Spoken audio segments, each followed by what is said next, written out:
شكرًا دائمًا للناس اللي كيخليو ليا لايك وتيشجعوني باش ندير لكم مزيد من الفيديوهات.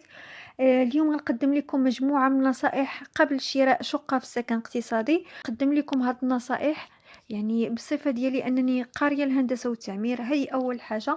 وثاني حاجة بالنسبة ليا أنا كنعتبر أنني سكنت واحد المدة في سكن اقتصادي، ويعني بديت كنتعرف على الإيجابيات والسلبيات. كيقول لك سول لم جرب لا تسول الطبيب.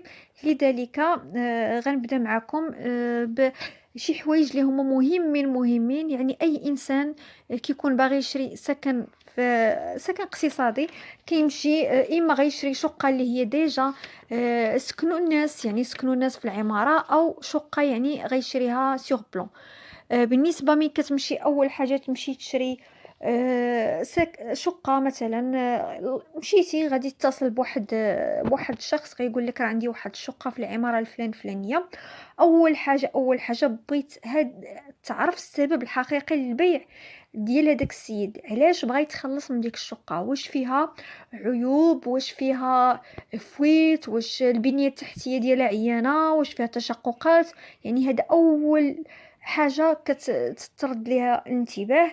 تاني حاجة، نفترض أنه عجبتك الشقة، من بعد كتشوف القيمة ديال المنطقة. يعني المنطقة اللي متواجدة فيها الشقة، يعني المنطقة السكنية، واش هذيك المنطقة واش آمنة، واش محمية، واش فيها سيكوريتي، واش فيها مرافق. يعني عجبتك الشقة غتمشي تشوف الشقة. أول حاجة نشوف هذيك المنطقة، من بعد قبل يعني أنا شفت المنطقة وعجبتني الشقة، دخلت ليها. كتبان من برا زوينة، ولكن أنا باش غنعرف أن هذيك الشقة يعني مزيانة. أول حاجة كنعرف شي حد اللي هو كيفهم في البني، ندي معايا شي حد، نستشر شي واحد مدوي الخبرة، يعني يكون كيعرف، لأن دائما المظاهر الخارجية كتكون خداعة. يعني تقدر تكون عجباتك من برا، ولكن من الدخل ما غاديش تكون مزيانه. غيكون باين غير من الشكل ديال لي بوطو واش رقاق لي بوطخ، كيبانوا لك واش عراض. يعني كتكون تشوف الفينيسيون ديالها كيبان لك. مهم التشققات، مهم ضروري انك تدي معك شي واحد يكون تيفهم. وبالنسبه لهذيك الشقه، من بعد ما غدي معك شي حد وغادي تعجبك الشقه، ما تنساوش واحد الحاجه، تسولوا على ان واش السكان اللي ساكنين حداك واش هما من السكان القاطنين، يعني من الملاك، ولا من الناس اللي هما اش غادي نقول لكم. كاين اللي كيخصص الشقق المفروشه. يعني الشقق المفروشه يعني تيكريو بالنهار، يعني كل نهار كيكون واحد، كل نهار تيكونوا عائله، كل نهار يعني والداخل والخارج. وراكو عارفين الناس اللي تيكونوا هما في شقق مفروشه، بحال مثلا عندنا رباط سلا قليل ما كيكون بحال هكذايا. وانما مثلا في المدن اللي هي كتكون كبار، طنجة، اصيله، الشمال، المهم كاينين شي مدن اللي كيكون فيهم الشقق المفروشه كيكريو بالنهار او بالاسبوع او بالشهر. يعني كيكون ازعاج كثير لهداك الناس اللي هما تيكونوا السكان الاصليين. يعني من بعد ما تاكد، كما قلت لكم اول حاجه، علاش هذاك السيد بغى يبيع، غادي تكون عجباتك الاقامه، فين جات، الموقع ديالها، شفتي الناس اللي ساكنين معك في العماره، تكون عندك واحد درايه بالسمعه ديال الاقامه. ضروري هذا الشيء. راه تيقول لك، ما عرفتش، كاين واحد المثل تيقول لك نسول على الجار قبل الدار. اسمحوا لي ما عارفاش المثل، وانما ضروري ان الواحد يسول على بزاف ديال الحوايج قبل. دخلتي للدار وعجباتك، كتاكد من ان كلشي في بلاصتو. يعني مثلا السلك ديال لونطين واش مبرونشي، واش ما فيهش فويت، واش ما فيهش البروده. يعني بزاف ديال الحوايج. انا قلت لكم ضروري ما تديو معكم شي واحد تيفهم، ولو يكون يفهم غير شويه. يعني باش ما الانسان، احنا في المغرب باش تشري سكن اقتصادي، سواء غادي تشريه يعني فلوس غادي تخلصو كاش، او غادي تخلص بالكريدي. وكنتمنى ان الناس يتفادوا هاد القضيه ديال الكريدي. وانما هاد السكن كيتقام غالي بزاف. يعني القيمه ديالو القيمة المادية ديالو راه إلا جاو ناس يشريو بقعة وغادي ديال 120 متر ويقسموها ويطلعوا فيها، غادي تقام عليهم بالفينيسيون بكلشي، غيتقام عليهم قل من سكن اقتصادي وغيديروا فينيسيون زوينة. ولكن حنا باقي ما وصلتناش ديك الثقافة ديال اننا نتفاهموا، لان ديما كيكون واحد النقاش ديال انت غادي السفليه يكونوا كراجات، لا السفلي كيكون مظلام. بالمناسبه، من تبغي تشري شقه في سكن اقتصادي، دائما لا تشتري في العلوي، لانه كله مشاكل. وحتى السفلي الناس مقهورين، اولا المشاكل ديال الواد الحار، حاشاكم. ثانيا المشاكل ديال انهم الجرده دائما الحشرات، يعني كيكونوا معرضين بزاف ديال الصداع. يعني الناس كيكونوا كيطلعوا عليهم، تحس براسك ما مرتاحش، سائد السفلي تيكون مقناط. وبالنسبه للسكن في الطابق العلوي، الطابق العلوي حتى هو عنده السلبيات ديالو. تتكون البروده، كيكون شحال من حاجه.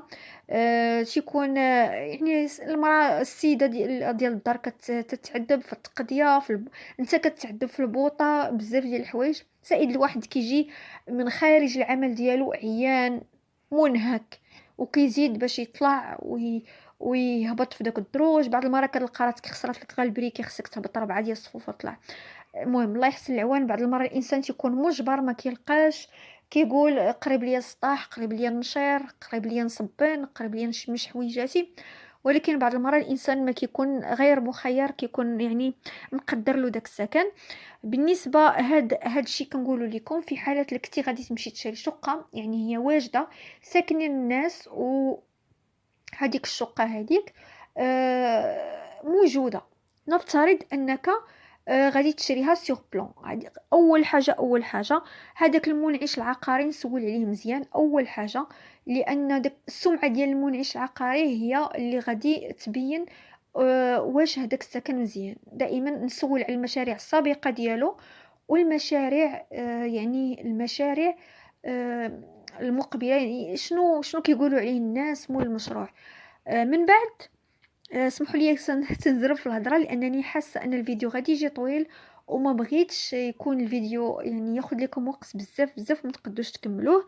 المنعش العقاري تكون عنده سمعه طيبه. ثانيا تفادي، انا نقول لكم بعدوا على الدعايه، يعني كاع هذوك اللي كيديروا لهم الاشهار بعدوا عليهم، اللي في التلفازه. المهم راكم عارفين المشاريع اللي كيكونوا اصلا ما مبيوعينش ليهم، عندهم سمعه خايبه، زائد انهم كيطيحوا في الثمن، كيبغيو يطيحوا في الثمن باش يجيبوا المستهلك، ومن بعد كيطيح في المشاكل، كيخسر على الدار الملايين وكيصلحها ويعاود لها الزليج ويعاود لها الفينيسيو. ومن بعد شنو كيوقع؟ كيلقى بلي ان هذيك الدار اللي خدا والو فالصو، كلها ديفوات، الشقوقه، المهم الفويت، المهم كيوقع ليه بزاف ديال المشاكل. انا كنقول لكم ابتعدوا عن الدعايه. ثانيا من غتمشي عجبتك الشقه، يعني دزتي بزاف ديال المراحل، غادي دير مثلا العقد ديال اللي كيكون اول حاجه هو الوعد بالبيع. الوعد بالبيع دائما عندكم تمشيو ديروا عند شي كاتب عمومي. يعني الوعد بالبيع تيكون في الاول كتعطيو واحد التسبيق وتعطوك واحد الوعد بالبيع.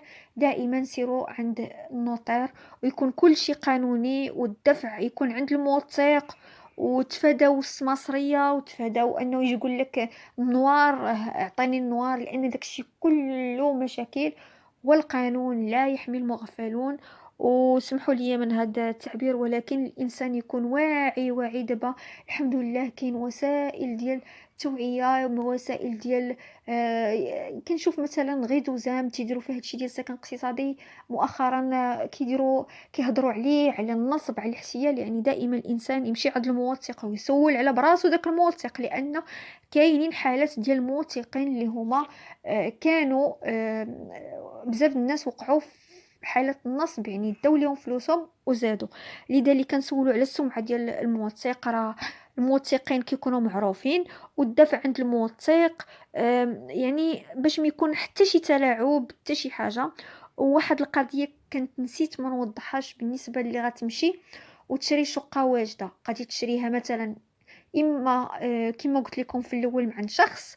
دائما سيروا سولوا في المحافظه، وتاكدوا ان الدار بسميتو، انها ما تباعتش لبزاف ديال الناس، وتجيبوا يعني كاع المعلومات ديال هذيك الدار في المحافظة، يعني طلب دائما المعلومات الكافية، يعني ما تقولش لا وصافي داك السيد ثقة، لأن ما بقاتش ثقة نهائيا. بالنسبه لي انا هاد المعلومات عطيتكم بزاف بزاف ديال المعلومات. بالنسبه للشقه غتشريها سيغ بلون، ما تكونش عارف البلون. يعني مثلا دابا انا كنصاوب دي بلون، كنعرف مثلا هاد الواجهه فين كطال، هاد لاكوب ديال هاد الدار هادي فين غتكون، هاد الشرجم فين يكون. بعض المرات كتشري شقه وما تكونش عارف بلي ان الواجهه ديال هذيك الشقه ما عاطياش الجهه اللي فيها الشمس. لذلك ما كتكونش عارف، كيقول لك لا هذه كذا. دائما سول واش انها كتشرق فيها الشمس. ودائما ما تشريش الشقه اللي كتكون تطلع على لاكور، يعني شرجمه كلهم على لاكور. تقدر تستغني مثلا الكوزينه تكون تطلع على لاكور، يكون الحمامات، ولكن من الافضل انه يكون الواجهه ديال البيوت يكونوا على شي جريده، علاش يعني باش تكون مشمشه، باش تكون. المهم حنا نقدروا نستغنيو كما قلت لكم على الكوزينه، على حيت الكوزينه تيكون فيها البالكون، البالكونات تيكونوا اون فاس لي بالكون. المهم بالنسبه ليا هادو هما المعلومات المهمين. دائما سول الموثق على الفلوس ديال التسجيل، على التحفيظ. سول كل شيء، يعطيك كل شيء قدام الموثق، يعني باش يكون كل شيء قانوني وكل شيء واضح، وحتى شي حاجه ما يكون فيها تلاعب، ما يكونش نوار. بزاف ديال الحوايج. المهم بالنسبه لي هادو اهم حاجه. كنتمنى ان الفيديو يكون فادكم، ما يكونش طولت عليكم، ما بغيتش الفيديو يجي طويل. دائما كنقول لكم الى عجبكم الفيديو ما تنساوش تدعموني بلايك، ولا ما عجبكمش الفيديو كنتمنى انه تخليوا لي في التعليق ديالكم، يعني شنو الاشياء اللي انا ما تطرقش ليها، اللي ما ذكرتهاش، ونقدر نزيد نوضح لكم فيديوهات اخرى. بالنسبه لكم قلت لكم، يعني انا ما كنعطيش معلومات، آه، يعني انا دزت في خدمتي بزاف، يعني كنت في المحافظه، دزت في هادشي ديال الكاداستر، مشيت للبلديه، دزت في الوكاله الحضريه، كنت كندير لي بلان. يعني عارفه كاين بزاف ديال التلاعبات، بزاف ديال التلاعبات. يعني حاولت ان اعطي معلومات يعني من الخبره ديالي في هذا المجال، ومن انني سكنت في السكن اقتصادي. في العماره ديالنا كاينه واحد الشقه اللي هي اكتشفوا انها الناس اللي هما ساكنين حداها بان ديك الشقه كاريها واحد السيده لواحد الشخص اللي هو مجوج هو ومراته. ولكن مع المده شنو اكتشفوا؟ بانه الدخل والخارج كتير، وتصابت دار ديال الدعار. يعني داك السيد كان كيمشي كيكري البيوته للناس اللي هما الله يحفظ والله يسترنا منهم، اللي هما كيجيو يديروا الفساد. يعني والسيده اكتشفت هذا الشيء يعني عن مده، يعني تا الجيران تشكاو من الموسيقى، من الازعاج. علاش انا غنشري واحد الشقه وما غاديش نسول على الجيران، غادي نحشم؟ اسمح لي نقول لك